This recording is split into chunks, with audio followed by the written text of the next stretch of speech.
Big win for Notre Dame on the road, kind of set the tone. I was calling it a must-win game.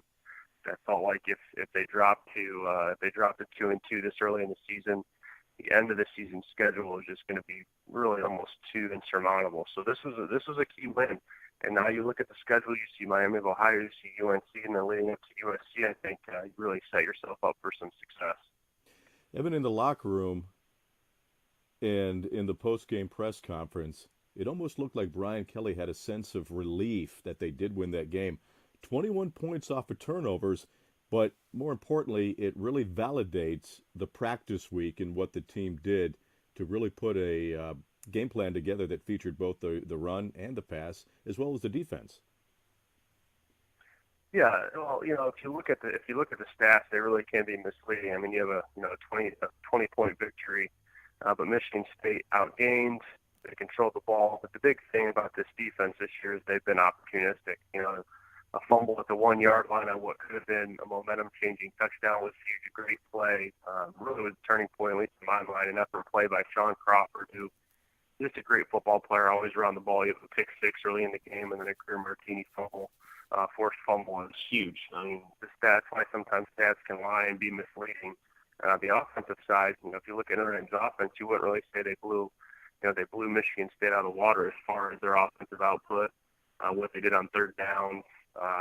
But they did have a balanced attack both on the ground and in the air. And the big thing was they're continuing their streak of touchdowns in the red zone. That's been one knock against Brian Kelly and his offense over the past couple of years, is an inability or inconsistency in the red zone. You create 3 turnovers, you get 21 points out of those turnovers, and you're 4 for 4 in the red zone. I'd say that's a pretty good day for the offense. Evan Sharpley on Monday Morning Quarterback here on Irish 101. Evan, good teams find a way to win. Is Notre Dame a good football team? Yeah, I mean, I think this was a good win for them. I don't think we're really going to find out how good they are until USC. These next 2 weeks leading up to the game will be important. They've got to take care of business for the Miami of Ohio team coming in.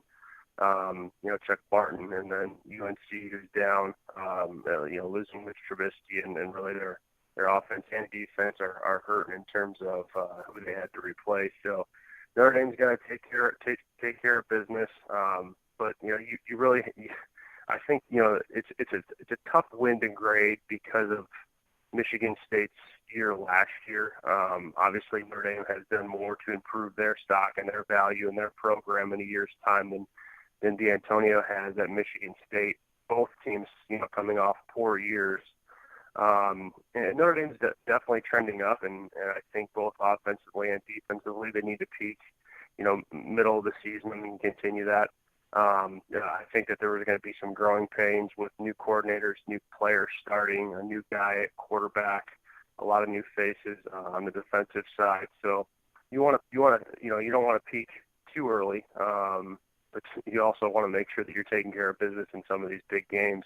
And the next big game is going to be USC. I think if they're 0-2 in big games, you're going to continue to have the conversation of, well, they're beating the teams that they should, but they need a signature win, and the USC game could be it. When you break down the film of the Michigan State game, what's the biggest area of improvement in your opinion? Biggest area of improvement is gonna be on third down. I think just consistency through 4 quarters. And one great thing that you're seeing is this team on both sides of the ball. They're really getting after on the offensive and defensive line. It looks like they're physically in shape. It was a hot day early in the day, and Notre Dame looks like they got better as the game went on. If there's one, I mean, it's tough to point out really at one thing when you beat a team by 20 points, and it really was in control for most of the second half. But when they start to play teams, they're playing teams that are going to have some athleticism in their front seven.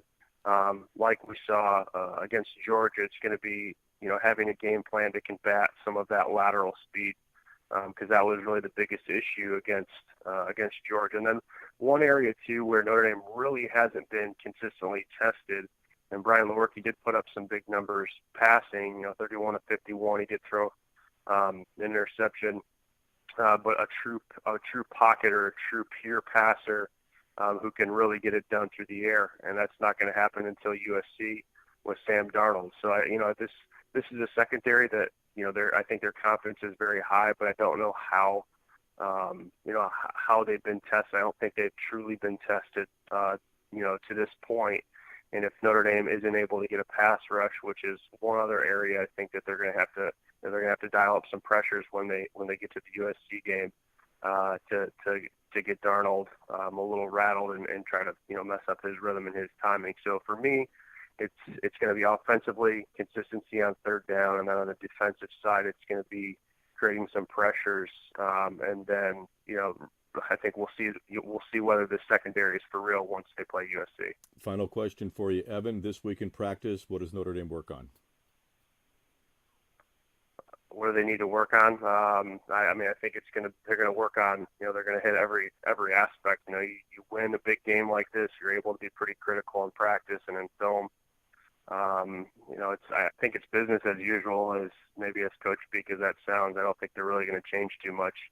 They're going to settle into a routine now and hit the different facets, spending time with special teams, offense, right in the weight room and recovering and in the training room if they need to.